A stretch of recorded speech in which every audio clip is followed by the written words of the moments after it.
తిరుమల శ్రీవారిని పలువురు రాజకీయ ప్రముఖులు దర్శించుకున్నారు. వీఐపీ విరామ సమయంలో ఎమ్మెల్యే పంతం వెంకటేశ్వరరావు, పులివెందుల ఎమ్మెల్సీ భూమిరెడ్డి రాంగోపాల్ రెడ్డి, ఎమ్మెల్సీ కళ్యాణి, మాజీ డిప్యూటీ సీఎం నారాయణస్వామి, మాజీ మంత్రి కారుమూరి వెంకట నాగేశ్వరరావు, తెలంగాణ నేతలు పట్నం మహేందర్ రెడ్డి, మాజీ డీఐజీ ప్రభాకర్, కిల్లి కృష్ణ కృపారాణిలు వేర్వేరుగా కుటుంబ సభ్యులతో కలిసి స్వామివారి సేవలు పాల్గొని మొక్కులు చెల్లించుకున్నారు.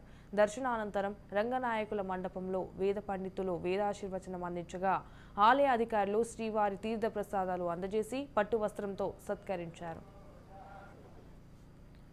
స్వామి దర్శనంకి ఈరోజు రావడం జరిగింది. స్వామి ఆశీస్సులతో ఈ రాష్ట్ర ప్రజలందరూ కూడా సుఖ సంతోషాలతో ఆయురారోగ్యాలతో ఉండాలని స్వామిని కోరుకోవడం జరిగింది.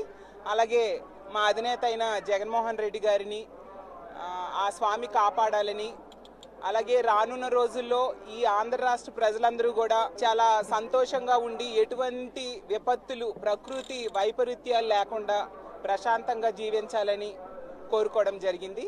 అలాగే ఇక్కడ భక్తులకు కూడా చక్కటి ఏర్పాట్లు చేయాల్సిందిగా టీటీడీ అధికారులని కోరుకుంటూ ఉన్నాం.